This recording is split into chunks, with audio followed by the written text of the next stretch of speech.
اعوذ باللہ من الشیطان الرجیم بسم اللہ الرحمن الرحیم اذ قال یوسف لأبیہ یا ابت انی رأیت 11 کوکبا والشمس والقمر رأیتہم لی ساجدین۔ جب یوسف علیہ السلام نے اپنے والد سے کہا تھا یا ابتی اے ابا جان انی رأیت 11 کوکبا کہ میں نے 11 ستاروں کو دیکھا ہے، یعنی خواب میں، والشمس والقمر اور سورج اور چاند کو، رأیتہم لی ساجدین میں نے دیکھا ہے کہ یہ سب مجھے سجدہ کر رہے ہیں۔ قال انہوں نے کہا، یعنی والد نے، حضرت یعقوب علیہ السلام نے فرمایا یا بنی اے بیٹے لا تقصص رؤیاک علی اخوتک، اپنا یہ خواب اپنے بھائیوں کو نہ بتانا، فَيَكِيدُوا لَكَ كَيْدًا، کہیں ایسا نہ ہو کہ وہ تمہارے لیے کوئی سازش تیار کریں۔ إِنَّ الشَّيْطَانَ لِلْإِنسَانِ عَدُوٌّ مُّبِينٌ، کیونکہ شیطان انسان کا کھلا دشمن ہے۔ سورہ یوسف کی آیت نمبر 4 اور 5 ہے۔ اس سورت کا تعارف، اس کی بنیادی اور تمہیدی امور آپ گزشتہ درس میں سماعت فرما چکے ہیں۔ ان دونوں آیات کی تفصیلات بھی آپ کے سامنے آ چکی ہیں، لیکن اگلے مضمون کے ساتھ نسبت قائم کرنے کے لیے ان دونوں آیات کے ترجمے سے میں نے آج کے درس کا آغاز کیا ہے۔ حضرت یوسف علیہ السلام نے خواب دیکھا تھا کہ 11 ستارے ہیں، سورج اور چاند ہیں جو مجھے سجدہ کر رہے ہیں۔ انہوں نے وہ خواب اپنے والد گرامی حضرت یعقوب علیہ السلام کی خدمت میں جا کر بیان کیا۔ حضرت یعقوب علیہ السلام نے انہیں ارشاد فرمایا کہ دیکھو بیٹا، اپنا یہ خواب اپنے بھائیوں کو نہ بتانا۔ اس کی تفصیل گزشتہ درس میں آپ سن چکے ہیں۔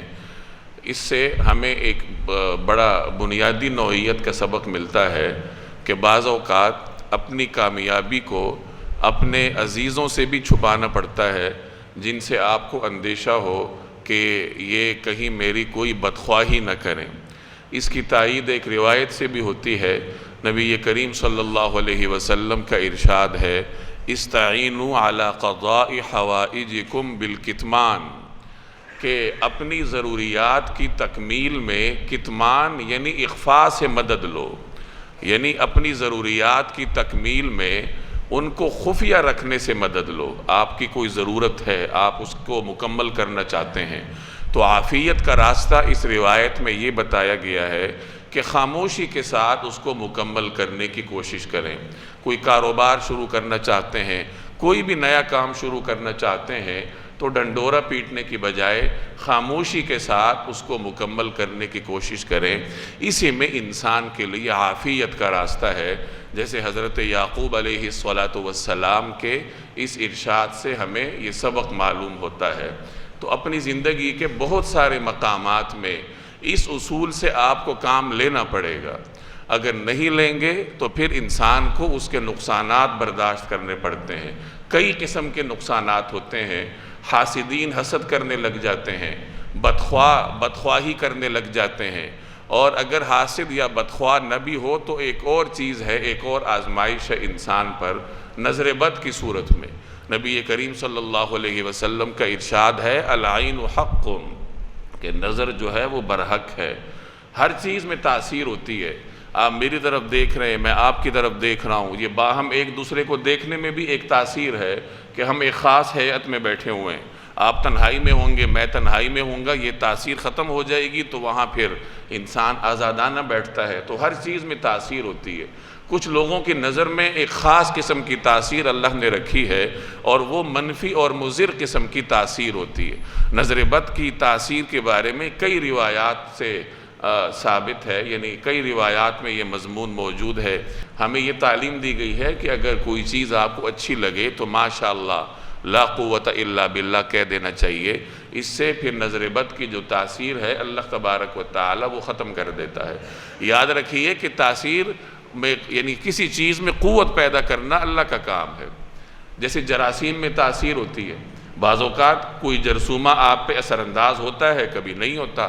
جیسے کرونا کا زمانہ سب نے گزارا ہے، کسی پہ وائرس نے اثر کیا ہے، کسی پہ اثر نہیں کیا۔ تو تاثیر تو اللہ نے پیدا کرنی ہوتی ہے، لیکن دنیا میں کوئی سبب تو ہوتا ہے۔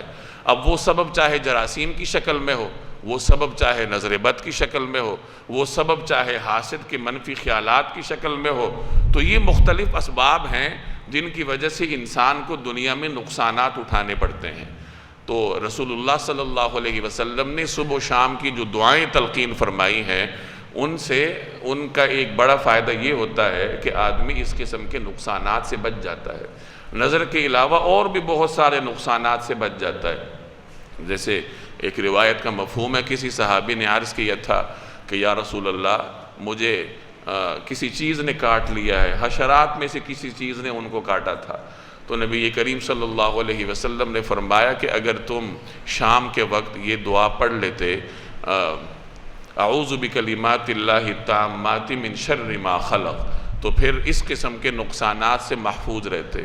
یہ جو صبح و شام کی حفاظت کی مسنون دعائیں ہیں، جیسے بسم اللہ الذی لا یضر مع اسمہ شیء فی الارض ولا فی السماء وہو السمیع العلیم، اعوذ بکلمات اللہ التامات من شر ما خلق، اعوذ بکلمات اللہ التامات من شر کل شیطان وہامہ ومن کل عین لامہ۔ یہ وہ حفاظت کی دعائیں ہیں جو خود جناب رسول اللہ صلی اللہ علیہ وسلم نے ہمیں تلقین فرمائی ہیں۔ تو کوشش کرنی چاہیے کہ صبح اور شام، یا فجر کی نماز کے بعد اور مغرب کی نماز کے بعد، ان دعاؤں کا ورد کرنا چاہیے، اور پھر اللہ تبارک و تعالیٰ پر توکل کرنا چاہیے کہ اللہ جل جلالہ مختلف قسم کے نقصانات سے مجھے محفوظ رکھے گا۔ لوگ انسان کو نہیں چھوڑتے۔ آج کل جس طریقے سے ہمارے معاشرے کا چلن ہے، کوئی آدمی آپ کو معاف نہیں کرے گا۔ اگر آپ اپنی کامیابیوں کا ڈھنڈورا پیٹیں گے تو 50 میں سے کوئی ایک آدھا ہوگا جو آپ کے ساتھ خیر خواہ ہوگا، باقی سارے بدخواہ ہوتے ہیں۔ سب سے پہلا خیال لوگوں کے ذہن میں منفی آتا ہے کہ یہ جو ترقی کر رہا ہے، ممکن ہے کہ یہ اس نے کام کیا ہو، کہیں چوری کی ہو، کوئی کرپشن کی ہو، کوئی فلاں کام کیا ہو۔ تو آپ کی کامیابی کا سن کر جو سب سے پہلا خیال کسی کے ذہن میں آئے گا وہ منفی ہوگا۔ جیسے حضرت یعقوب علیہ السلام اپنے صاحبزادے کو اس زمانے میں منع کر رہے، تو آج تو نہ جانے کتنی صدیاں گزر چکی ہیں، لوگوں کے اخلاق میں کتنی رذالت آ چکی ہے۔ خیر خواہی کا زمانہ نہیں ہے، ہر کوئی جو ہے وہ بدخواہی چاہتا ہے۔ تو بہرحال اس روایت کو ذہن میں رکھیں، استعینوا علی قضاء حوائجکم بالکتمان، کہ اپنی ضروریات کی تکمیل میں اخفاء سے مدد لو۔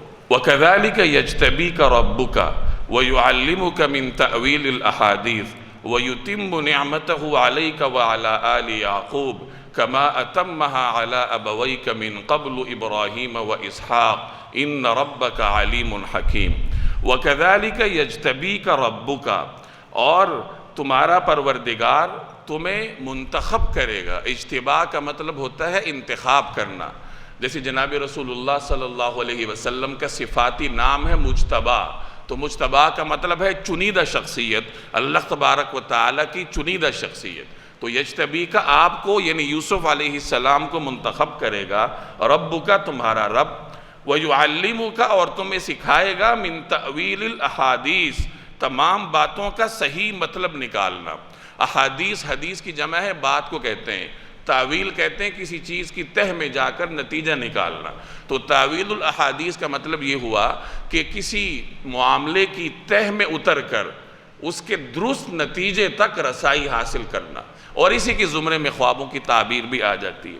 اور اسی طرح تمہارا پروردگار تمہیں منتخب کرے گا، یعنی نبوت کے لیے منتخب کرے گا، اور تمہیں تمام باتوں کا صحیح مطلب نکالنا سکھائے گا۔ وَيُتِمُّ نِعْمَتَهُ عَلَيْكَ اور اپنی نعمت تام کرے گا تمہارے اوپر، وَعَلَىٰ آلِ یعقوب اور آل یعقوب پر، کما اتمہا جیسے اس نے وہ نعمت تام کی، عَلَىٰ أَبَوَيْكَ تمہارے آباء و اجداد پر، تمہارے ماں باپ پر، من قبل اس سے پہلے، ابراہیم و اسحاق ابراہیم اور اسحاق پر، اور تم پر اور یعقوب کی اولاد پر اپنی نعمت اسی طرح پوری کرے گا جیسے اس نے اس سے پہلے تمہارے ماں باپ اور ابراہیم اور اسحاق پر پوری کی تھی۔ ان ربک علیم حکیم، یقیناً تمہارا پروردگار علم کا بھی مالک ہے اور حکمت کا بھی مالک ہے۔ اب اس میں حضرت یعقوب علیہ السلام حضرت یوسف علیہ السلام سے مخاطب ہے۔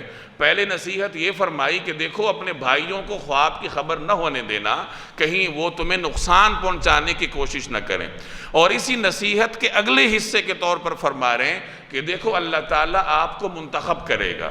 حضرت یعقوب علیہ السلام پیغمبر تھے، پیغمبرانہ فراست کی بنیاد پر وہ جان چکے تھے کہ اللہ تبارک و تعالی میری جو وراثت ہے نبوت کی وہ میرے اس صاحبزادے میں منتقل کرے گا۔ جیسے گزشتہ درس میں نے تفصیل سے عرض کیا تھا کہ حضرت یوسف علیہ السلام کو اللہ نے حسن سے بھی نوازا تھا، اور اللہ تبارک و تعالی نے انہیں ذہانت اور معصومیت سے نوازا تھا، اور یعقوب علیہ السلام ان تمام نشانیوں کو دیکھ کر یہ جان چکے تھے اپنی فراست کی بنیاد پر کہ اللہ تبارک و تعالی ان کا انتخاب کرے گا۔ تو اب وہی بات واضح فرما رہے ہیں کہ اللہ تعالیٰ آپ کا انتخاب کرے گا، اور جس طریقے سے آپ کے آباء و اجداد یعنی حضرت یعقوب، حضرت اسحاق، حضرت ابراہیم علیہ السلام پر اللہ تبارک و تعالی نے اپنی نعمت تام کی تھی، انہیں نبوت عطا فرمائی تھی، حکمت عطا فرمائی تھی، تو نبوت اور حکمت کا وہ سلسلہ اللہ تعالیٰ آپ کے اندر منتقل کرے گا۔ حضرت یوسف علیہ السلام کے والد حضرت یعقوب تھے، حضرت یعقوب کے والد حضرت اسحاق تھے، حضرت اسحاق کے والد حضرت ابراہیم تھے، حضرت ابراہیم علیہم الصلوات والتسلیمات، تو یہ تمام تر انبیاء ہی کا سلسلہ تھا۔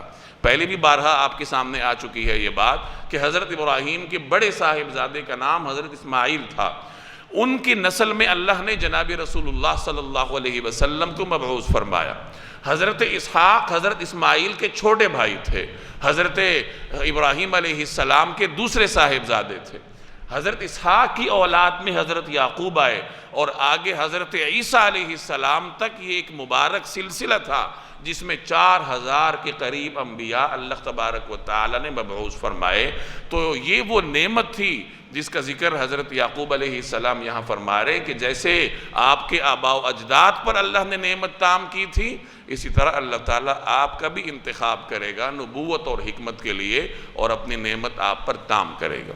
یعنی فی الحال کسی کو خواب بتانے کی ضرورت نہیں ہے، جب وقت آئے گا تو اللہ تبارک و تعالی آپ کو علم سے بھی سرفراز کرے گا، حکمت بھی عطا کرے گا، اور نبوت بھی عطا کرے گا۔ لَقَدْ كَانَ فِي يُوسُفَ وَإِخْوَتِهِ آيَاتٌ لِلسَّائِلِينَ، حقیقت یہ ہے کہ جو لوگ پوچھ رہے ہیں ان کے لیے یوسف اور ان کے بھائیوں کے حالات میں بڑی نشانیاں ہیں، ان کے یوسف اور ان کے بھائیوں میں بڑی نشانیاں ہیں، یعنی حالات میں۔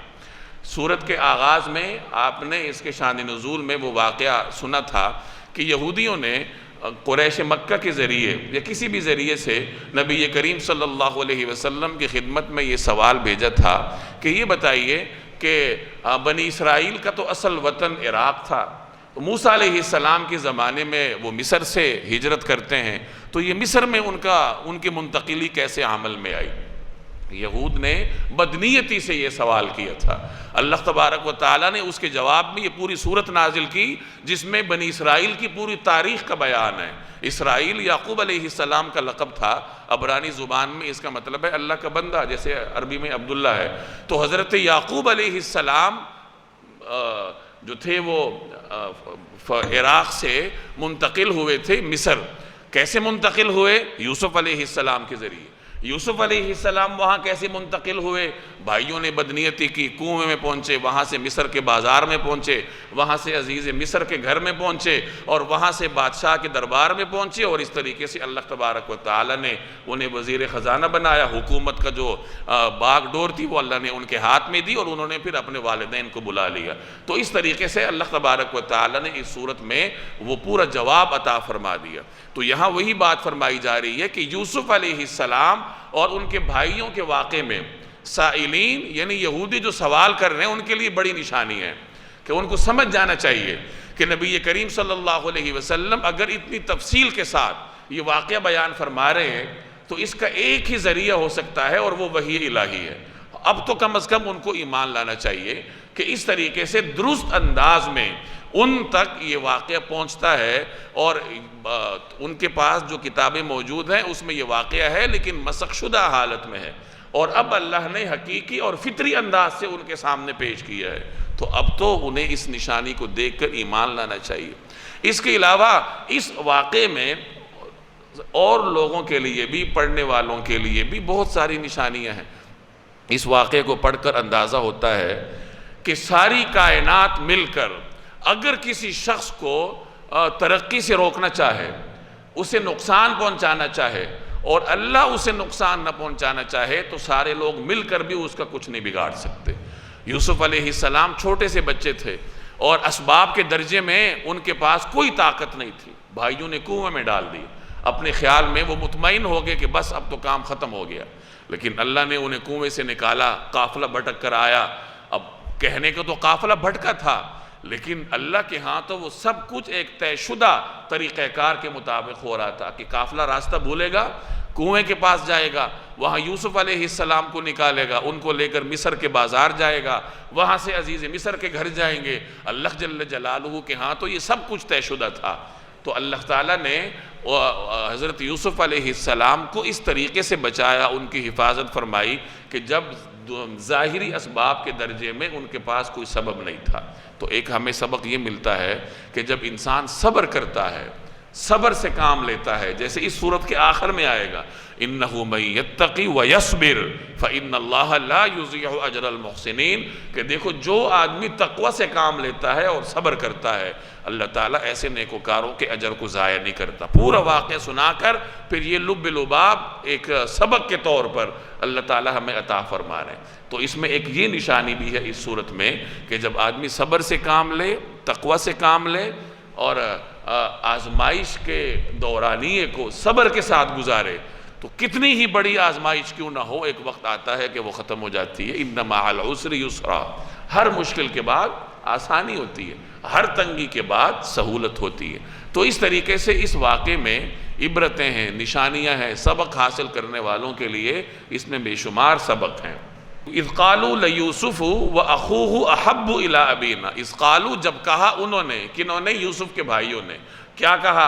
لَيُوسُفُ وَأَخُوهُ أَحَبُّ إِلَىٰ أَبِينَا مِنَّا کہ یوسف علیہ السلام اور ان کے بھائی یعنی بنیامین یہ ہمارے مقابلے میں ہمارے والد کو زیادہ پیارے ہیں۔ وَنَحْنُ عُصْبَةٌ جبکہ ہم تو عصبہ ہیں، عصبہ جماعت کو کہتے ہیں، یعنی ہم تو 10 ہیں، ہم تو ایک جماعت ہیں، ہمیں چھوڑ کر ہمارے والد ان 2 بچوں کو جو کہ ہم سے کمزور ہیں، چھوٹے ہیں، انہیں کیوں ترجیح دیتے ہیں؟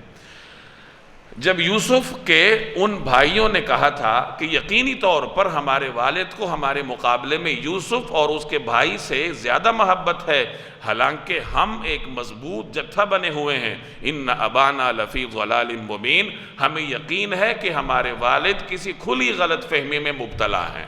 یعنی انہیں اپنے والد کا یہ طرز عمل درست محسوس نہیں ہو رہا تھا۔ یہاں ضلال سے مراد العیاذ باللہ گمراہی نہیں ہے، کیونکہ اگر وہ اس کو گمراہی سے تعبیر کرتے، گمراہی سے مراد دینی گمراہی ہوتی، پھر تو وہ دین سے خارج ہو جاتے۔ ایک پیغمبر کے بارے میں اس طریقے سے بات کرنا انسان کو دین سے خارج کر دیتا ہے۔ تو یہاں ضلال سے مراد غلط فہمی ہے کہ یعنی وہ ہمارے حوالے سے کسی غلط فہمی کا شکار ہیں کہ ہم پر باوجود یہ کہ ہم جماعت ہیں، قوت والے ہیں، اور چھوٹوں کو ترجیح دے رہے ہیں۔ اب انہوں نے مشورہ یہ کیا کہ ہمیں کیا کرنا چاہیے، چنانچہ مل کے بیٹھے، باہم مشورہ کیا، تو طے یہ پایا کہ اگر والد کی نظروں میں مقام حاصل کرنا ہے تو یوسف علیہ السلام کو راستے سے ہٹانا ہوگا۔ حضرت یعقوب کو حضرت یوسف اور بنیامین دونوں سے محبت تھی، لیکن ان میں سے بھی حضرت یوسف علیہ السلام سے بہت زیادہ محبت تھی۔ تو ان کا خیال یہ تھا بھائیوں کا کہ اگر صرف یوسف کو بھی راستے سے ہٹا دیا جائے تو ممکن ہے کہ ہم اپنے مقصد میں کامیاب ہو جائیں۔ تو مل کے بیٹھے کہ کیا کرنا چاہیے، چنانچہ یہ طے ہوا کہ قتل کرنا چاہیے۔ تو بھائیوں میں سے ایک نے کہا، وہ ایک کون تھا؟ قرآن کریم نے اس کی وضاحت نہیں کی۔ مفسرین فرماتے ہیں کہ وہ برادران یوسف میں سے بڑے تھے جن کا نام یہودا تھا۔ انہوں نے یہ کہا کہ دیکھو قتل نہ کرو، بلکہ اگر تم نے ان کو راستے سے ہٹانا ہے تو ایسا کرو، کسی ویران کنویں میں ڈالاؤ، اور کنویں میں چونکہ پانی نہیں ہوگا، اگر کوئی قافلہ وہاں آتا ہے اور ڈول ڈالتا ہے تو یوسف علیہ السلام اس ڈول میں بیٹھ کے باہر آ جائیں گے، قافلے والے ان کو غلام سمجھ کے کہیں بیچ دیں گے۔ اس زمانے میں انسانوں کی منڈیاں لگتی تھی، انسان بکتے تھے، غلاموں کا دور تھا۔ یہ تو بہت عرصے تک رہا، اب سے کوئی 100-150 سال پہلے یہ سلسلہ ختم ہو گیا۔ رسول اللہ صلی اللہ علیہ وسلم نے اپنے زمانے میں اس میں بہت اصلاحات فرمائی کہ لوگ جہاں غلاموں پر ظلم کرتے تھے، نبی کریم صلی اللہ علیہ وسلم نے فرمایا کہ یہ تمہارے بھائی ہیں، جو خود کھاتے ہو ان کو بھی کھلاؤ، جو خود پہنتے ہو ان کو بھی پہناؤ۔ تو اس طریقے سے آپ صلی اللہ علیہ وسلم نے اس سلسلے میں اصلاحات فرمائی، اور بعد میں پھر وہ زمانہ آیا جب مسلمانوں میں غلاموں نے اتنی ترقی کی کہ غلام حکومتی عہدوں تک بھی پہنچے ہیں، اور انہوں نے باقاعدہ حکومتیں بھی قائم کی ہیں، ریاستیں بھی قائم کی ہیں۔ یہ اسلام نے انہیں موقع دیا تھا کہ اپنے صلاحیت کے بل بوتے پر آگے بڑھیں اور جتنی ترقی کرنا چاہیں انہیں کوئی روکنے والا نہیں۔ تو خیر انہوں نے یہ کہا بڑے بھائی نے کہ دیکھو قتل نہ کرو، کنویں میں ڈال دو، تو کسی قافلے کے ہاتھ لگ جائیں گے، دور دراز کسی دیار میں پہنچ جائیں گے تو تمہارا مسئلہ حل ہو جائے گا۔ تو یہ انہوں نے آپس میں مشورہ کیا، جس کا ذکر یہاں اس آیت میں اقتلوا یوسف، یوسف کو قتل ہی کر ڈالو، او اطرحوہ ارضاً، یا اسے کسی اور سرزمین میں پھینک آؤ، تو پھر کیا ہوگا؟ یخل لکم وجہ ابیکم، تاکہ تمہارے والد کی ساری توجہ خالص تمہاری طرف ہو جائے۔ یخلو کا مطلب خالی ہو جائے، وجہ ابیکم تمہارے والد کی توجہ، یعنی والد کی توجہ تمہاری طرف ہو جائے گی۔ وَتَكُونُوا مِن بَعْدِهِ قَوْمًا صَالِحِينَ، اور یہ سب کرنے کے بعد پھر نیک بن جاؤ۔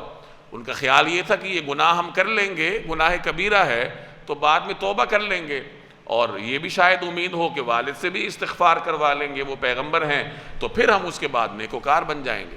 تو یہ ان کی ایک فکری غلط فہمی تھی۔ حقوق العباد میں تو معافی متعلقہ مظلوم کے معاف کرنے سے ہوتی ہے۔ آپ ایسا نہیں کر سکتے کہ کسی کا حق مار لیں اور پھر کہیں کہ میں اللہ سے معافی مانگوں۔ جب تک وہ صاحب حق معاف نہیں کرے گا، آپ اپنی توبہ کے بل بوتے پر نیک نہیں بن سکتے۔ یہی اللہ تبارک و تعالی نے طے کر رکھا ہے۔ تو وہ اسی فکری غلط فہمی کا شکار تھے کہ ہم یہ کام کر لیتے ہیں اور والد کی توجہ بھی مل جائے گی، اور ہم توبہ کر لیں گے تو یہ گناہ کا داغ بھی دھل جائے گا، دنیا میں بھی وارے نیارے ہو جائیں گے، اور آخرت میں بھی ہمیں کسی باس پرس کا سامنا نہیں کرنا پڑے گا۔ اب یہاں یہ طے ہوا کہ قتل کر دو یا کہیں دور پھینک آؤ۔ قال قائل منہم، انہی میں سے ایک کہنے والے نے کہا۔ اب یہ کہنے والا کون تھا؟ مفسرین فرماتے ہیں کہ وہ بڑے بھائی تھے جن کا نام یہودا تھا۔ کیا کہا؟ لا تقتلوا یوسف، یوسف کو قتل نہ کرو۔ اللہ نے ان کے دل میں رحم دلی کا جذبہ رکھا تھا، تو انہوں نے حضرت یوسف علیہ السلام کی حمایت کی اور کہا کہ دیکھو یہ ظلم نہ کرو۔ وَأَلْقُوهُ فِي غَيَابَةِ الْجُبِّ، اور اسے کسی اندھے کنویں میں پھینکاؤ، یلتقطہ بعض السیارۃ، تاکہ کوئی قافلہ اسے اٹھا کر لے جائے، ان کنتم فاعلین، اگر تمہیں کچھ کرنا ہی ہے۔ یوسف کو قتل نہ کرو، البتہ اگر تمہیں کچھ کرنا ہی ہے تو اسے کسی اندھے کنویں میں پھینکاؤ تاکہ کوئی قافلہ اسے اٹھا کر لے جائے۔ اب یہ طے ہو گیا کہ ہم نے ان کو کسی اندھے کنویں میں ڈالنا ہے تاکہ ہمارا راستہ صاف ہو جائے۔ اب انہوں نے اپنے والد کے پاس آنا تھا، ان سے اجازت لینی تھی کہ ہم یوسف علیہ السلام کو باہر لے کر جاتے ہیں تاکہ ان کا منصوبہ پورا ہو سکے۔ اگلی آیت میں اس کا ذکر ہے۔ قالو، چنانچہ انہوں نے کہا، یعنی ان بھائیوں نے کہا اپنے والد سے، یا ابانا، اے ابا جان، ما لکا، یہ آپ کو کیا ہو گیا ہے، لا تأمنا علی یوسف، کہ آپ یوسف کے معاملے میں ہم پر اطمینان نہیں کرتے، ہم پہ اعتماد نہیں کرتے، وَإِنَّا لَهُ لَنَاصِحُونَ، حالانکہ اس میں کوئی شک نہ ہونا چاہیے کہ ہم اس کے پکے خیر خواہ ہیں، یعنی ہم اس کے لیے ناصح ہیں، ہم اس کی خیر خواہی چاہتے ہیں۔ ارسلہ معنا، آپ اسے بھیج دیجئے ہمارے ساتھ، غدن، کل، غدن کہتے ہیں آنے والے کل کو، امس کہتے ہیں عربی میں گزشتہ کل کو، تو کل آپ ہمارے ساتھ بھیج دیجئے۔ تو کیا کرے گا؟ یرتا، تاکہ وہ کھائے پیے، ویلعب، اور کچھ کھیل کود لے، وَإِنَّا لَهُ لَحَافِظُونَ، اور یقین رکھیے کہ ہم اس کی پوری حفاظت کریں گے۔ اب یہ بھائی والد کے پاس آتے ہیں، حضرت یعقوب علیہ السلام کے پاس، اور درخواست کرتے ہیں کہ یوسف کو ہمارے ساتھ بھیج دیجئے، آپ ہم پہ اعتماد رکھیے، ہم اس کے خیر خواہ ہیں، ہم اس کے بڑے بھائی ہیں، ہم اس کو لے جائیں گے، وہ کھیلے گا، کھائے گا، پیے گا، تفریح کرے گا۔ اب یہاں مفسرین نے یہ نکتہ اٹھایا ہے کہ حضرت یعقوب علیہ السلام کے سامنے ان کے بیٹے کھیل کی اجازت طلب کر رہے ہیں، یعنی انہیں امید تھی کہ ہمیں اجازت مل جائے گی۔ اس کا مطلب یہ ہے کہ شرعی دائرے میں رہتے ہوئے کھیل کود کی اجازت ہے۔ چنانچہ نبی کریم صلی اللہ علیہ وسلم نے بھی مختلف اقسام کے کھیل کود کی اجازت دی ہے۔ ہر وہ کھیل کود جو کہ انسان کی جسمانی یا دماغی ذہنی طور پر نشو و نما کا سبب بنے، تو ایسا کھیل انسان کے لیے درست ہے۔ چنانچہ تیراکی ہے، تیر اندازی ہے، دوڑ کا مقابلہ ہے، یہ صحابہ کرام کے اندر اس قسم کے کھیل رائج تھے۔ دوڑ کا مقابلہ تو خود جناب رسول اللہ صلی اللہ علیہ وسلم نے حضرت عائشہ رضی اللہ تعالی عنہ کے ساتھ فرمایا ہے۔ اب اس سے ہمیں دو چیزیں معلوم ہوئی، ایک تو بیوی کی دلجوئی کرنا، اور دوسرے نمبر پر اس قسم کا کھیل میں حصہ لینا جس میں انسان کو جسمانی طور پر کوئی فائدہ ہوتا ہو۔ تو اس قسم کے کھیلوں کی رسول اللہ صلی اللہ علیہ وسلم نے اجازت دی ہے۔ باقی ہر وہ کھیل جس میں وقت کا ضیاع ہوتا ہو، جسمانی فائدہ نہ ہو، دماغی فائدہ نہ ہو، تو ایسے کھیل کھیلنا ایک مسلمان کے لیے ناپسندیدہ ہے۔ جیسے شطرنج ہے، لوڈو کھیلنا ہے، ان میں تضییع اوقات ہوتا ہے، اور پھر ان میں کھیلنے والا اتنا مگن ہوتا ہے کہ اسے نہ نماز کا ہوش رہتا ہے، نہ والدین کے حقوق کا ہوش رہتا ہے، اور نہ ہی اپنی صحت کا، اپنی پڑھائی کا ہوش رہتا ہے۔ تو اس قسم کے کھیلوں میں حصہ لینا یہ ایک مسلمان کی شان نہیں ہے۔ اس طریقے سے اسی ضمن میں یہ آج کل کی جو جدید گیمیں ہیں، یہ پب جی ہے اور بہت سارے آن لائن گیمز ہیں جس میں ہمارے نوجوان ایسے منہمک ہوتے ہیں کہ انہیں گھنٹوں گزرنے کا بھی خیال نہیں ہوتا، رات گزر جاتی ہے، دن گزر جاتا ہے، نمازوں کے اوقات گزر جاتے ہیں، اور انہیں کچھ خیال نہیں ہوتا۔ تو خوب سمجھ لیجئے کہ ایسے کھیل کھیلنا یہ مسلمان کی شان کے خلاف ہے، تو انسان کو اس قسم کے کھیلوں سے گریز کرنا چاہیے۔ قال، والد نے فرمایا، انی لیحزننی، مجھے غم ہوگا، یعنی مجھے یہ چیز غمگین کرے گی، ان تذہبوا بہ، کہ تم اسے لے جاؤ۔ تو یعقوب علیہ السلام نے کہا کہ تم اسے لے جاؤ گے تو مجھے غم ہوگا، یعنی مجھے یوسف علیہ السلام کی جدائی کا غم ہوگا، اور پھر ایک اندیشہ بھی ہے جس کا اظہار فرمایا، وَأَخَافُ، اور مجھے یہ اندیشہ بھی ہے، أَن يَأْكُلَهُ الذِّئْبُ، کہ اسے کوئی بھیڑیا کھا جائے، وَأَنْتُمْ عَنْهُ غَافِلُونَ، جب تم اس سے غافل ہو، بے خبر ہو، اور مجھے یہ اندیشہ بھی ہے کہ کسی وقت جب تم اس کی طرف سے غافل ہو تو کوئی بھیڑیا اسے کھا جائے۔ قالوا، وہ بولے، یعنی بھائیوں نے کہا، لئن اکلہ الذئب، اگر اسے بھیڑیا کھا جائے، ونحن عصبہ، حالانکہ ہم ایک مضبوط جتھے کی شکل میں ہیں، انا اذا لخاسرون، تو پھر تو ہم بالکل ہی گئے گزرے ہوئے، یعنی ہم ایک مضبوط جتھے کی شکل میں ہیں، پھر بھی اگر اسے بھیڑیا کھا جائے تو پھر تو ہم بہت گئے گزرے ہوئے، یعنی ہم اس کو ایسا نقصان نہیں پہنچنے دیں گے۔ یعقوب علیہ السلام نے یہاں ایک تو یوسف علیہ السلام کی جدائی کو اپنے لیے مشکل قرار دیا، اور پھر اپنے اندیشے کا بھی اظہار فرمایا۔ مفسرین فرماتے ہیں کہ حضرت یعقوب علیہ السلام اس سے پہلے خواب دیکھ چکے تھے کہ یوسف علیہ السلام پر 10 بھیڑیے لپک رہے، اور پھر حضرت یوسف علیہ السلام کو زمین اپنے اندر محفوظ کر لیتی ہے، اپنے اندر لے لیتی ہے۔ تو وہ خواب ان کے ذہن میں تھا، بھائی بھی 10 تھے اور خواب میں بھیڑیے بھی 10 دیکھے تھے، تو ان اندیشوں کی وجہ سے حضرت یعقوب علیہ السلام ان کو بھیجنے کے لیے تیار نہیں تھے۔ اور یہ بھی کہا جاتا ہے کہ اس زمانے میں کنعان میں بھیڑیوں کی کثرت تھی۔ بھیڑیا بہت خطرناک جانور ہے، اور یہ انسان پر حملہ کرنے سے دریغ نہیں کرتا، اس کو مختلف اوصاف سے اللہ نے نوازا ہے، صلاحیتیں دی ہیں۔ کہا جاتا ہے کہ یہ 80 میل فی گھنٹے کی رفتار سے دوڑ سکتا ہے، اور اگر 1000 بکریوں کا بھی ریوڑ ہو اور بھیڑیے اس پہ حملہ آور ہو جائیں تو سب کو نقصان پہنچا کر وہ آنن فانن فرار ہونے کی صلاحیت رکھتے ہیں، اور عام طور پر یہ اکیلا نکلتا بھی نہیں ہے، جتھوں کی شکل میں نکلتا ہے۔ شیر کے بارے میں کہا جاتا ہے کہ وہ شریف جانور ہے، یعنی اس سے یہ امید رکھی جا سکتی ہے کہ اگر آپ اسے نقصان نہ پہنچائیں تو وہ بھی نقصان نہیں پہنچائے گا، لیکن بھیڑیے سے یہ امید نہیں رکھی جاتی، اس میں کمینگی کی صفت ہوتی ہے۔ عربوں میں بھیڑیے کو ایک لالچی جانور کی حیثیت سے یاد کیا جاتا ہے، چنانچہ یہ کہا جاتا تھا کہ جب یہ سوتا ہے تو اس کی ایک آنکھ کھلی ہوتی ہے اور ایک بند ہوتی ہے، یعنی یہ ویسے بطور محاورے کے، اور اگلی آدھی رات کو پھر یہ پہلی والی جو کھلی تھی وہ بند کر لیتا ہے، دوسری کھول لیتا ہے، یعنی اس کے لالچ کے اظہار کے لیے اس طریقے سے اس کو تعبیر کیا جاتا ہے۔ تو حضرت یعقوب علیہ السلام نے ان سے یہی فرمایا کہ دیکھو کہیں اس کو بھیڑیے نقصان نہ دے۔ تو بھائیوں نے کہا کہ کیسے نقصان ہوگا، ہم جتھے کی شکل میں ہیں، ہم اس کی حفاظت کریں گے۔ چنانچہ اجازت مل گئی اور وہ ان کو لے کر چلے گئے۔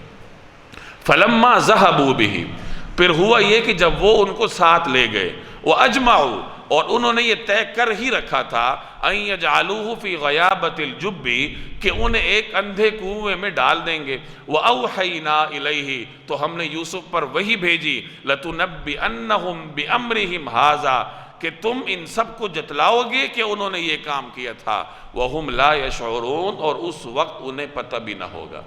قرآن کریم کسی واقعے کی صرف وہ اجزاء نقل کرتا ہے جس سے پڑھنے والوں کو، تلاوت کرنے والوں کو کسی فائدے کی امید ہو، درمیان کی جو جزیات ہیں وہ حذف کر دیتا ہے۔ اب یہاں اجازت مل گئی، وہ انہیں لے گئے، لے جا کر کنویں میں ڈالا، اس تمام تر مرحلے کو قرآن کریم نے بیان نہیں کیا۔ مفسرین نے مختلف تاریخی اور اہل کتاب سے جو روایات منتقل ہوئی ہیں ان کی مدد سے اس واقعے کی تصویر کو مکمل کرنے کی کوشش کی ہے۔ چنانچہ مختلف مفسرین نے لکھا ہے کہ جب بھائیوں نے اپنے والد سے اجازت لے لی اور یوسف علیہ السلام کو لے کر چل دیے، تو ابتدائی کچھ عرصے تک تو انہوں نے ان کو بہت خیال سے ساتھ رکھا کہ کہیں پیچھے والد تک خبر نہ پہنچائے، کبھی ایک اٹھاتا کبھی دوسرا اٹھاتا، اور ان کو بہت اکرام کے ساتھ لے کر جا رہے تھے تاکہ اگر کہیں والد دیکھ بھی رہے ہوں تو انہیں یہ یقین ہو جائے کہ ہم ان کا خیال کریں گے۔ لیکن جو ہی وہ تھوڑا سا آگے چلے گئے اور والد کی نگاہوں سے انہیں اوجل ہونے کا یقین ہوا، تو جس نے حضرت یوسف علیہ السلام کو اٹھایا ہوا تھا اس نے ان کو اس طرح زور کے ساتھ زمین پر رکھا۔ یوسف علیہ السلام کو تکلیف ہوئی ہوگی، خیر وہ بچے تھے، کتنا پیدل چل سکتے تھے، تو انہوں نے بھائیوں سے کہا کہ دیکھو والد کے ساتھ تم عہد اور پیمان کر کے آئے ہو تو کچھ اس کا خیال رکھو۔ بڑے بھائی کے دل میں اللہ نے رحم ڈالا ہوا تھا، چنانچہ انہوں نے اس وقت پھر اپنے بھائیوں سے کہا کہ دیکھو اس بچے کے معاملے میں اللہ سے ڈرو۔ جب بھائیوں نے یہ دیکھا کہ یہ بڑا بھائی ہمارا مخالف ہوتا ہے تو انہوں نے کہا کہ ہم تمہیں بھی ساتھ ہی قتل کر دیں گے، اگر تم یہ چاہتے ہو کہ اب جو ہمارا منصوبہ ہے ہم اس سے پیچھے ہٹ جائیں، اور غالباً تمہارے ذہن میں یہ ہوگا کہ تم جا کر پھر والد کو بتا دو گے کہ اس طریقے سے میں بچا کے لایا ہوں اور اپنا مقام حاصل کرو گے، تو ہم ایسا نہیں کرنے دیں گے، ہم تمہیں بھی قتل کر دیں گے۔ اب سب بھائیوں کے سامنے وہ کیا کر سکتے تھے، تو اس وقت انہوں نے کہا کہ اچھا اگر کچھ کرنا ہی ہے تو پھر یہ کنواں ہے یہاں ڈال دو، کوئی قافلے والا لے جائے گا تو چلو تمہارا مقصد بھی حاصل ہو جائے گا اور تمہیں اس معصوم کے کو جو ہے اس کے خون سے بھی ہاتھ نہیں رنگنے پڑیں گے۔ تو یہ تمام تر واقعات مفسرین نے بیان کیے۔ جب انہوں نے حضرت یوسف علیہ السلام کو کنویں میں ڈالا تو ان کا کرتا پہلے اتار لیا تھا، کیونکہ اس کو تو خون میں لت پت کر کے انہوں نے والد کے سامنے پیش کرنا تھا، اور یوسف علیہ السلام کو ایک ڈول میں ڈال کر نیچے پہنچایا۔ وہ کنواں پانی سے خالی تھا، ویران کنواں تھا۔ مفسرین لکھتے ہیں کہ یوسف علیہ السلام جب نیچے تہہ تک پہنچے تو وہاں کوئی پتھر تھی یا چٹان تھی، اس کے اوپر جا کر بیٹھ گئے۔ اب اللہ نے اس موقع پر ان کی طرف وحی کی جس کا ذکر جہاں ہے، وَأَوْحَيْنَا إِلَيْهِ، کہ ہم نے ان کی طرف وحی کی۔ کب وحی کی؟ اس کا بیان مفسرین کے ہاں ملتا ہے کہ جب وہ کنویں میں پہنچ گئے، ویران کنویں میں 6-7 سال کی عمر میں، اس ویران کنویں میں جب ایک پتھر پر یا چٹان پر بیٹھے تو وہاں اللہ نے ان کی طرف وحی کی۔ کیا وحی کی؟ لَتُنَبِّئَنَّهُمْ، کہ آپ ان کو اس کی خبر دیں گے، اس واقعے کو ان کو بتاؤ گے، بِأَمْرِهِمْ هَذَا، یہ جو کام کر رہے ہیں ایک وقت آئے گا کہ آپ ان کے سامنے اس واقعے کو یاد دلاؤ گے، وَهُمْ لَا يَشْعُرُونَ، اور انہیں پتہ بھی نہ ہوگا، یعنی وہ آپ کو نہیں جانتے ہوں گے کہ آپ کون ہیں، اور آپ ان کو حوالہ دو گے کہ دیکھو تم نے اپنے بھائی کے ساتھ کیا کیا تھا۔ یہ اللہ نے ان کی طرف وحی کی۔ وحی لغت میں سرگوشی کو کہتے ہیں، اور اصطلاح میں وحی کا مفہوم یہ ہے کہ اللہ کی جانب سے وہ کلام جو کہ حضرت جبریل کے ذریعے اللہ تبارک و تعالی اپنے انبیاء کی جانب بھیجتے رہے ہیں، اسے اصطلاح میں وحی کہا جاتا ہے۔ قرآن کریم میں وحی کا اطلاق ان دونوں مفاہیم پر ہوتا ہے۔ انبیاء کی طرف اللہ نے وحی بھیجی، وہ تو قرآن کریم میں جگہ جگہ موجود ہے، اور دل میں خیال ڈالنے کے معنی میں بھی قرآن کریم میں وحی کا اطلاق کیا گیا ہے۔ چنانچہ شہد کی مکھی کے بارے میں سورۃ النحل میں ہے، وَأَوْحَى رَبُّكَ إِلَى النَّحْلِ، کہ تیرے رب نے شہد کی مکھی کی طرف وحی کی۔ اب وہاں وحی سے مراد کیا کہ اللہ نے اس کو سکھایا، اس کے دل میں ڈالا۔ اسی طرح حضرت موسیٰ علیہ السلام کی والدہ کے بارے میں آتا ہے کہ اللہ نے ان کی طرف بھی وحی کی۔ اب وہ تو پیغمبر نہیں تھی، تو وہاں بھی وحی سے مراد کیا تھا؟ خیال لانا، دل میں ڈالنا، الہام کرنا۔ تو اب یہاں وحی سے کیا مراد ہے کہ جو یوسف علیہ السلام کی طرف وحی کی، آیا وہ اصطلاحی وحی تھی جو پیغمبروں کی طرف کی جاتی ہے حضرت جبریل کے واسطے سے، یا پھر اس سے مراد دل میں خیال ڈالنا ہے، اس سے کیا مراد ہے؟ تو مفسرین کی دونوں کی آراء ہے۔ مفسرین کا ایک گروہ کا یہ نقطہ نظر ہے کہ نبوت تو اللہ تعالیٰ عام طور پر 40 برس کی عمر میں عطا فرماتا ہے، تو بچپن میں جو وحی کی گئی ہے اس کا مطلب ہے خیال لانا، یعنی اللہ نے ان کے دل میں یہ بات ڈالی، ان کی طرف الہام فرمایا کہ آپ مطمئن رہیے، ایک وقت آئے گا جب آپ ان کو اپنے اس کام کی خبر دیں گے کہ تم نے میرے ساتھ کیا کیا تھا۔ اور مفسرین کا ایک گروہ ایسا بھی ہے جس کا یہ نقطہ نظر ہے کہ اس سے مراد اصطلاحی وحی ہے۔ وہ فرماتے ہیں کہ عام طور پر تو اللہ تعالیٰ 40 برس کی عمر میں نبوت دیتا ہے، لیکن اللہ کی مشیت ہو تو اللہ کو اس بات پر قدرت ہے کہ وہ بچے کو بھی نبوت سے سرفراز فرمائے، جیسے حضرت عیسیٰ علیہ السلام، حضرت یحییٰ علیہ السلام کے بارے میں آتا ہے کہ اللہ نے انہیں بچپن میں ہی نبوت سے سرفراز فرمایا تھا۔ تو ان کے نزدیک حضرت یوسف علیہ السلام کو اللہ تبارک و تعالیٰ نے بچپن میں ہی نبوت سے سرفراز فرما لیا تھا، اور یہ جو وحی ہے یہ اصطلاحی وحی اللہ تبارک و تعالیٰ ان کی طرف فرما رہے ہیں۔ تو بہرحال خلاصہ یہی ہے کہ چاہے اصطلاحی وحی کے ذریعے ہو یا دل میں خیال ڈالنے کے ذریعے ہو، اللہ نے یوسف علیہ السلام کو تسلی دی کہ آپ مطمئن رہیے، آپ بحفاظت یہاں سے نکلیں گے، اور ایک وقت آئے گا کہ یہی بھائی شرمندہ ہو کر آپ کے سامنے پیش ہوں گے، اور آپ ان کو اس واقعے کی خبر دیں گے کہ دیکھو تم نے میرے ساتھ کیا کیا تھا، اور وہ آپ کو پہچانتے بھی نہیں ہوں گے۔ یہ جو ہم نے شروع میں پڑھا کہ اس واقعے میں نشانیاں ہیں، اس میں ایک نشانی یہ بھی ہے کہ اس واقعے کی جناب رسول اللہ صلی اللہ علیہ وسلم کے حالات کے ساتھ مشابہت زیادہ ہے۔ اس کی تفصیل میں گزشتہ درس میں بھی عرض کر چکا ہوں۔ نبی کریم صلی اللہ علیہ وسلم کے خلاف بھی اپنی برادری کے لوگوں نے سازش کی تھی کہ ہم اس دعوت کو اسی طرح روک سکتے ہیں کہ الیاذ باللہ نبی کریم صلی اللہ علیہ وسلم کو جانی نقصان پہنچائے، اور انہوں نے آپ کے گھر مبارک کا محاصرہ بھی کیا تھا۔ اللہ تبارک و تعالی نے رسول اللہ صلی اللہ علیہ وسلم کو وہاں سے بحفاظت ایسے نکالا کہ انہیں خبر بھی نہ ہوئی، اور اللہ نے آپ کو غار ثور پہنچایا، اور پھر مدینہ طیبہ پہنچایا، اور پھر وہ مکہ جہاں سے نبی کریم صلی اللہ علیہ وسلم اس طرح ہجرت فرما کر تشریف لے گئے تھے، اسی مکہ میں اللہ نے آپ کو فاتحانہ حیثیت سے داخل کیا، اور یہی لوگ جو آپ کے جانی دشمن تھے یہ سب سر جھکا کر آپ کے سامنے پیش ہوئے، اور نبی کریم صلی اللہ علیہ وسلم نے ان سے فرمایا لا تثریب علیکم، آپ نے ان سب کو معاف فرما دیا۔ تو جو آپ صلی اللہ علیہ وسلم کے حالات ہیں، ایسے ہی حالات حضرت یوسف علیہ السلام کے تھے۔ ان کے خلاف بھائیوں نے سازش کی، اللہ نے ظاہری اسباب نہ ہوتے ہوئے بھی انہیں مصر کے بازار سے لے جا کر مصر کی حکومت تک پہنچایا، اور پھر وہی بھائی شرمندگی کی حالت میں ان کے سامنے پیش ہوئے، اور حضرت یوسف علیہ السلام نے فرمایا کہ جاؤ، تمہارے اوپر کوئی مواخذہ نہیں ہے، اللہ تبارک و تعالی تمہاری مغفرت کرے۔ تو اس طریقے سے رسول اللہ صلی اللہ علیہ وسلم کی سیرت اور حضرت یوسف علیہ السلام کے حالات میں مشابہت ہے۔ اس وجہ سے اللہ نے یہ پوری سورہ یوسف ایسے حالات میں نازل کی جب بظاہر مسلمان شدید مشکلات کا شکار تھے، تو اللہ تبارک و تعالی نے ان حالات میں یہ سورت نازل کر کے یہ پیغام دیا کہ جو رب یوسف علیہ السلام کو کنویں سے لے جا کر مصر کے بازار میں بکتا بکاتا، عزیز مصر کے گھر سے ہوتا ہوا مصر کے ایوانوں میں پہنچا سکتا ہے، تو وہی اللہ تعالیٰ مسلمانوں کو بھی مکہ کے اس جبری ماحول سے نکال کر ایک آزاد علاقے میں پہنچائے گا جہاں انہیں طاقت بھی نصیب ہوگی، اقتدار بھی نصیب ہوگا، اور جیسے یوسف علیہ السلام کے خلاف سازشیں کرنے والے ان کے سامنے شرمندگی کی حالت میں پیش ہوئے، ایسے ہی یہ مکہ والے بھی جناب رسول اللہ صلی اللہ علیہ وسلم کے سامنے شرمندہ ہو کر پیش ہوں گے۔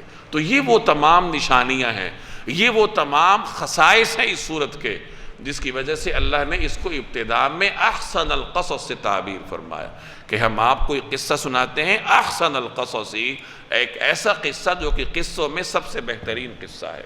وَجَاءُوا أَبَاهُمْ عِشَاءً يَبْكُونَ، اور رات کو وہ سب اپنے باپ کے پاس روتے ہوئے پہنچ گئے۔ قالوا، کہنے لگے، یا ابانا، اے ابا جان، انا ذهبنا نستبق، یقین جانیے ہم دوڑنے کا مقابلہ کرنے چلے گئے تھے، نستبق کا مطلب دوڑ کا مقابلہ کرنا، کہ ہم دوڑ کا مقابلہ کر رہے تھے۔ وَتَرَكْنَا يُوسُفَ عِنْدَ مَتَاعِنَا، متاع سامان کو کہتے ہیں، اور ہم نے یوسف علیہ السلام کو اپنے سامان کے پاس چھوڑ دیا تھا۔ فَأَكَلَهُ الذِّئْبُ، اتنے میں ایک بھیڑیا اسے کھا گیا، ذئب کہتے ہیں بھیڑیے کو۔ وَمَا أَنْتَ بِمُؤْمِنٍ لَنَا، اور آپ ہماری بات کا یقین نہیں کریں گے، وَلَوْ كُنَّا صَادِقِينَ، چاہے ہم کتنے ہی سچے ہوں۔ وَجَاءُوا عَلَىٰ قَمِيصِهِ بِدَمٍ كَذِبٍ، اور وہ یوسف کی قمیص پر جھوٹ موٹ کا خون بھی لگا کر لے آئے۔ اب یوسف علیہ السلام کو کنویں میں ڈال کر، ان کا کرتا نکال کر وہ والد کے پاس آئے، اور کرتے پر کسی جانور کا خون انہوں نے لگایا تھا، اور آ کر والد کے سامنے وہ کرتا پیش کرتے ہیں کہ ہم تو دوڑ کا مقابلہ کر رہے تھے، اور آدمی جب دوڑ کا مقابلہ کرتا ہے تو سامان کسی جگہ رکھتا ہے، تو سامان ہم نے ایک جگہ رکھا تھا، یوسف علیہ السلام کو وہاں چھوڑا تھا کہ وہ تو بچے ہیں، ہمارے ساتھ دوڑ کا مقابلہ نہیں کر سکتے، تو ہم اس طرح مقابلہ کر رہے تھے، اور پیچھے کوئی بھیڑیا آیا اور اسے کھا گیا۔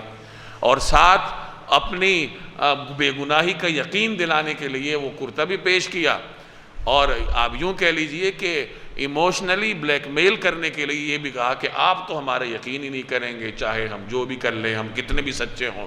جیسے اولاد اپنے والدین کو یقین دلانے کے لیے اس طرح کے حربوں سے کام لیتی ہے، تو انہوں نے بھی یہی کیا کہ آپ تو ہمارا یقین ہی نہیں کریں گے، ہم جو بھی کر لیں، ہم جتنے بھی سچے ہوں۔ اور صورتحال یہ ہے جو آپ کے سامنے ہے۔ اب جو کہتے ہیں نا کہ جھوٹ کے پاؤں نہیں ہوتے، جھوٹا آدمی پکڑا جاتا ہے۔ اب انہوں نے کرتا تو پیش کیا، اس پر خون تو لگایا، لیکن کرتا پھٹا ہوا نہیں تھا، صحیح سالم تھا۔ مفسرین نے لکھا ہے کہ یعقوب علیہ السلام نے ان سے فرمایا کہ یہ تو بڑا حکیم بھیڑیا تھا جس نے کرتے کو نقصان پہنچائے بغیر حضرت یوسف علیہ السلام کو نقصان پہنچایا۔ تو حضرت یعقوب علیہ السلام سمجھ گئے کہ یہ ان کی کوئی چال ہے جو انہوں نے یوسف علیہ السلام کے خلاف چلی ہے۔ اب یہاں مفسرین نے اہل کتاب سے نقل کر کے لکھا ہے کہ اہل کتاب کی روایات میں ایسی باتیں ہیں جو پیغمبر کی شان کی خلاف ہے، کہ انہوں نے یہ اپنی طرف سے اس قصے میں شامل کیا ہے کہ جب یعقوب علیہ السلام نے یہ سنا تو انہوں نے ٹاٹ کا لباس پہنا، کمر پر پٹکا باندھا، اور الیاذ باللہ رونا دھونا شروع کر دیا۔ یہ باتیں تو پیغمبر کی شان کے خلاف ہیں۔ اس واقعے کی درست تصویر قرآن کریم نے پیش کی ہے، جو اگلی آیت میں آپ پڑھیں گے کہ یعقوب علیہ السلام نے وہی طرز عمل اپنایا جو ایک پیغمبر کے شایان شان ہوتا ہے۔ قال، یعقوب علیہ السلام نے فرمایا، بل سولت لکم انفسکم امرا، بلکہ تمہارے دلوں نے اپنی طرف سے ایک بات بنا لی ہے، یعنی ایسا نہیں ہے جیسے تم کہہ رہے ہو، بلکہ یہ تم نے کوئی بہانہ بنایا ہے۔ فصبر جمیل، اب تو میرے لیے صبر ہی بہتر ہے۔ واللہ المستعان علی ما تصفون، اور جو باتیں تم بنا رہے ہو ان پر اللہ ہی کی مدد درکار ہے۔ یہی پیغمبرانہ شان ہے کہ صبر فرمایا اور اپنا معاملہ اللہ کے سپرد کیا کہ اللہ جل جلالہ ہی اس معاملے میں ہماری مدد فرمائے گا اور تمہاری اس چال کو ناکام بنائے گا۔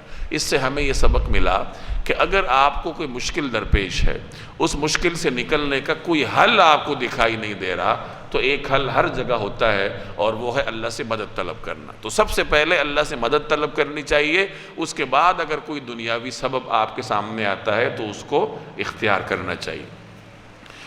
وجاءت سیارۃ، اور ایک قافلہ آیا، یعنی اب یہ تو یوسف علیہ السلام کے بھائیوں اور ان کے والد حضرت یعقوب علیہ السلام کا مکالمہ آپ کے سامنے پیش ہوا، اللہ نے بیان فرمایا۔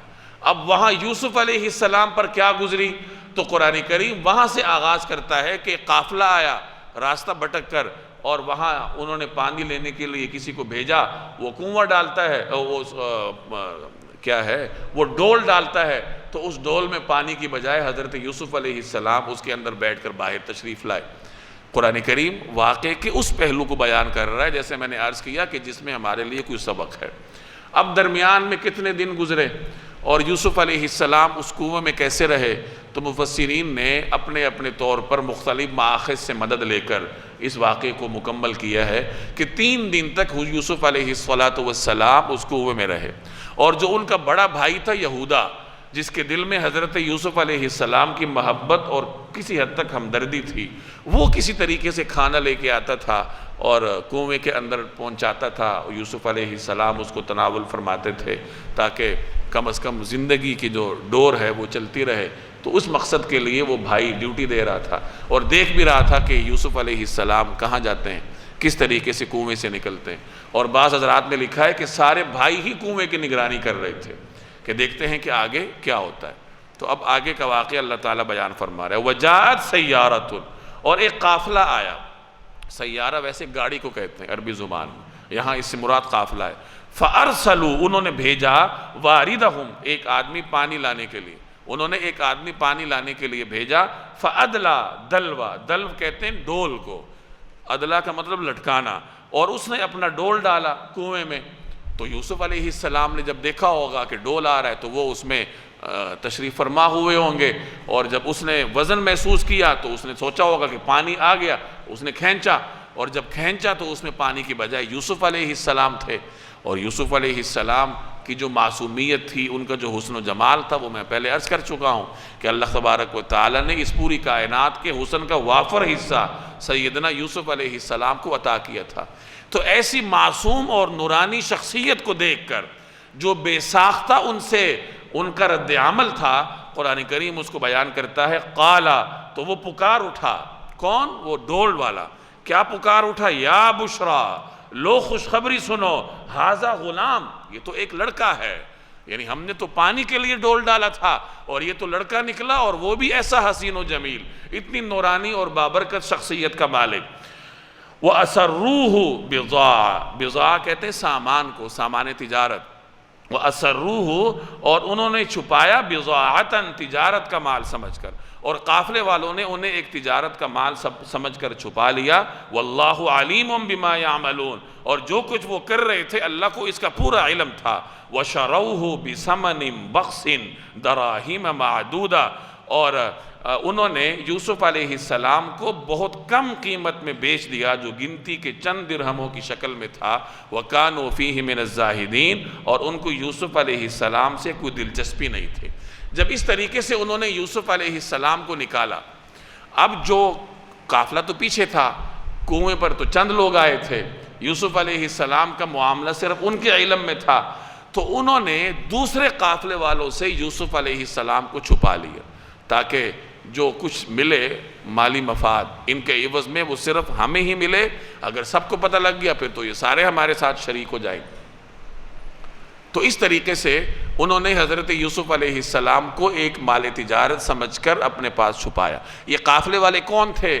تو کچھ حضرات فرماتے ہیں کہ یہ مدین کا قافلہ تھا جو شام جا رہا تھا اور راستہ بھٹک کر یہاں آ نکلا تھا، اور کچھ حضرات فرماتے ہیں کہ یہ حضرت اسماعیل علیہ السلام کی اولاد میں سے ان کے خاندان کے کچھ لوگ تھے جو قافلے کی شکل میں تجارت کے لیے کہیں جا رہے تھے اور راستہ بھٹک کر اس طرف کو آ نکلے تھے۔ تو خیر قافلے کے کچھ لوگوں کے ہاتھوں میں حضرت یوسف علیہ السلام گئے۔ اب قرآن کریم کی یہ آیت ہمیں یہ بتا رہی ہے کہ انہوں نے چند دراہم کے عوض یوسف علیہ السلام کو بیچ دیا، اور انہیں یوسف علیہ السلام سے کوئی خاص دلچسپی نہیں تھی۔ کوئی خاص دلچسپی ہوتی تو مہنگے داموں بیچتے، انہیں کوئی دلچسپی نہیں تھی، بس جو بھی ملا 100 مل گیا، مفت میں ملا، تو بس جیسا تیسا تھا انہوں نے بیچ دیا۔ اب انہوں نے بیچ دیا، اب یہ انہوں نے سے کیا مراد ہے؟ یہ کون تھے جنہوں نے بیچا؟ تو یہاں مفسرین نے 2 قسم کے واقعات نقل کیے ہیں۔ ایک واقعہ یہ نقل کرتے ہیں کہ یوسف علیہ السلام کے بھائی اس کنویں کی نگرانی کر رہے تھے کہ دیکھتے ہیں کہ کیا ماجرا ہوتا ہے۔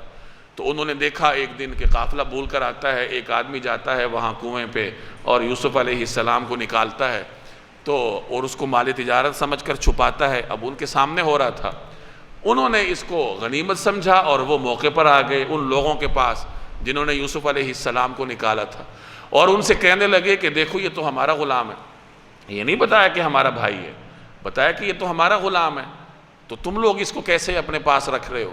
اب وہ خوفزدہ ہو گئے، تو انہوں نے کہا کہ اچھا ہمارے ہاتھ بیچ دو۔ خیر بھاؤ تاؤ ہوا۔ اب بھائی زیادہ مال میں دلچسپی نہیں رکھتے تھے، انہوں نے تو یوسف علیہ السلام کو والد سے دور کرنا تھا، اور چلو اگر کچھ دراہم بھی مل گئے تو وہ بھی ان کو پھر غنیمت سمجھ کر انہوں نے قبول کرنے تھے۔ تو انہوں نے کہا کہ اچھا اس کو لے لو اور جو دینا ہے ہمیں دے دو۔ تو خیر کہا جاتا ہے کہ 20 دراہم کے عوض یہ معاملہ طے پایا، اور وہ 10 بھائی تھے تو 2 درہم انہوں نے آپس میں تقسیم کیے۔ ایک دفعہ بکنے بکانے کا یہ واقعہ ہے جو مفسرین نے نقل کیا ہے کہ اپنے ہی بھائیوں نے قافلے کے ان آدمیوں کے ہاتھ ان کو بیچا جنہوں نے یوسف علیہ السلام کو کنویں سے نکالا تھا۔ اب اس پورے واقعے میں یوسف علیہ السلام خاموش ہیں، وہ ان کو یہ نہیں بتا رہے کہ یہ غلط بیانی کر رہے ہیں، میں غلام نہیں، میں تو ان کا بھائی ہوں اور میں یعقوب علیہ السلام جیسی شخصیت کا بیٹا ہوں، بلکہ وہ اس موقع پر خاموش رہے۔ اس سے ہمیں یہ معلوم ہوتا ہے کہ جب اس قسم کی آزمائش آتی ہے تو ایک باوقار آدمی اپنے وقار کا لحاظ رکھتے ہوئے خاموشی اختیار کرتا ہے، کیونکہ یوسف علیہ السلام کو یہ بھی اندیشہ ہوگا کہ اگر میں اس موقع پر پول کھولتا ہوں تو کہیں یہ مجھے جانی نقصان ہی نہ پہنچا دے، تو انہوں نے خاموشی ہی میں عافیت سمجھی اور خاموش رہے، اور یہ واقعہ ہو گیا۔ اب بھائی 20 درہم لے کر واپس آ گئے، اور وہ قافلے والے وہ لوگ جو تھے انہوں نے یوسف علیہ السلام کو اپنے پاس چھپایا اور قافلہ سفر کر کے مصر کے بازار میں گیا۔ اب مصر کے بازار میں سیدنا یوسف علیہ السلام کو انہوں نے دوبارہ فروخت کیا، دوبارہ ان کی قیمت لگی اور ان کو فروخت کیا گیا۔ تو یہ دو قسم کے واقعات مفسرین نے نقل کیے ہیں، قرآن کریم نے تفصیل بیان نہیں کی، بس اتنا ہی قرآن کریم کہتا ہے کہ انہوں نے یوسف علیہ السلام کو چند درہم کے عوض بیچ دیا۔ اب یوسف علیہ السلام ایک جلیل القدر پیغمبر ہیں، ایک عام انسان کی قیمت نہیں لگ سکتی، تو چہ جائے کہ سیدنا یوسف علیہ السلام ہو، اللہ کے برگزیدہ پیغمبر ہو۔ تو خیر اس کی تفصیل قرآن کریم نے ہمیں نہیں بتائی، مفسرین کے جو بیانات تھے وہ میں نے عرض کیے۔ ان قافلے والوں نے مصر کے بازار میں جب ان کو بیچا، اب اس وقت جو قیمت لگی اس کے بارے میں بھی مختلف روایات ہیں۔ کچھ حضرات کہتے ہیں کہ یوسف علیہ السلام کے وزن کے برابر سونے کی پیشکش ہوئی، کچھ حضرات کہتے ہیں چاندی کی پیشکش ہوئی، کچھ حضرات کہتے ہیں ریشم کی اور کچھ کپڑوں کی پیشکش ہوئی۔ تو بہرحال یہ قیمت جس نے ادا کی وہ کوئی معمولی آدمی نہیں تھا، وہ عزیز مصر تھا، اور اس کے عہدے کی تفصیل قرآن کریم نے بیان نہیں کی۔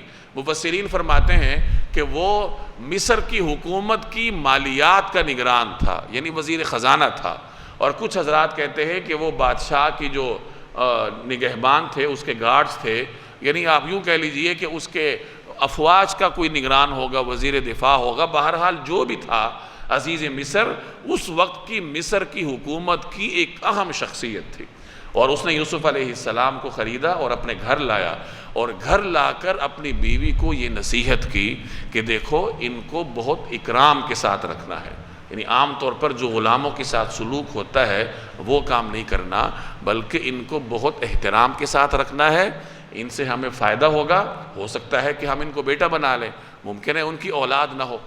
یہاں مفسرین نے لکھا ہے کہ 3 قسم کے لوگ تاریخ میں ایسے گزرے ہیں جنہیں اللہ نے قیافہ شناسی کی بیش بہا دولت سے نوازا تھا۔ قیافہ شناسی یعنی مردم شناسی کی صلاحیت، جو کہ انسان کو پہچانتے ہیں، کسی کے بارے میں یہ مستقبل کی امید رکھ سکتے ہیں کہ یہ آدمی کیا کام کرے گا۔ تو 3 لوگ اس حوالے سے ممتاز رہے ہیں۔ ایک ہی عزیز مصر جس نے یوسف علیہ السلام کو دیکھ کر اندازہ لگایا تھا کہ یہ کوئی معمولی بچہ نہیں ہے، یہ غیر معمولی شخصیت ہے، اور اس نے یہ دیکھ کر ان کو خریدا بھی اور پھر اپنی بیوی کو کہا کہ اکرام کے ساتھ رکھو۔ اور دوسرے نمبر پر حضرت شعیب کی وہ صاحبزادی جس نے حضرت موسیٰ علیہ السلام کی سفارش کی تھی اپنے والد کے سامنے اور کہا کہ انہو قوی امین، کہ وہ طاقتور ہیں اور امانت دار ہیں۔ موسیٰ علیہ السلام کے بارے میں انہوں نے درست اندازہ لگایا تھا۔